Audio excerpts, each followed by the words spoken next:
Okay. Auto fix bound, build doesn't match. Ito. Example, nagalaw nyo itong building na to. Control T, upon the error, building doesn't match yung mask, lalabas to. First is, off nyo yung mask nyo, then lagyan nyo ng check to. Then kung ano yung orange mask na yan, uncheck din natin itong link under ng comment files. Kung ano yung orange line na yan, dapat nandito dapat naka-snap yung label ng building.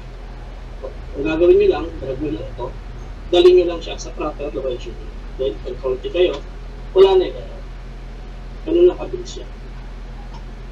Okay. Auto fix, control T, building image doesn't, building missing compared with mask. Uncheck. Check natin to. Then yung link, uncheck, ano nyo muna. Lagyan nyo, alisin nyo muna yung check, then off ng label. Then, kung ito pavement, i-off nyo muna sa pavement. Yan. Para matrack nyo ngayon yung label S-tool. Sundan nyo yung corners kung saan mag-i-snap yung label nyo. Dapat mag-green siya. So, sundan nyo lang.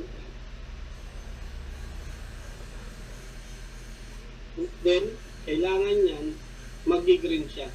Kapag hindi nag-green yan, hindi pa kayo nakaka-snap doon sa line. Susundan nyo lang yung base. Ano siya? Dapat yan, ma-observe nyo yung image. Mamaya, maraming points yun. Pag hindi nyo nakuha yung points, uulit siya. Yan ang problema doon. Kapag ka ganito, yan, track nyo lang, di ba?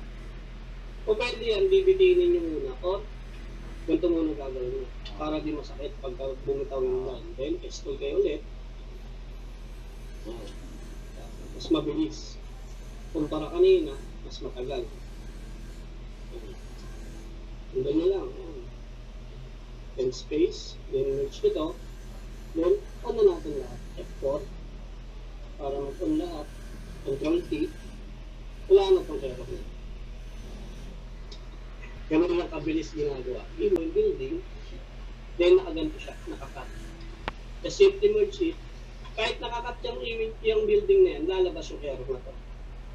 Kailangan nyo lang i-merge yan, then control T, wala na ulit yung error. Ano, yun lang.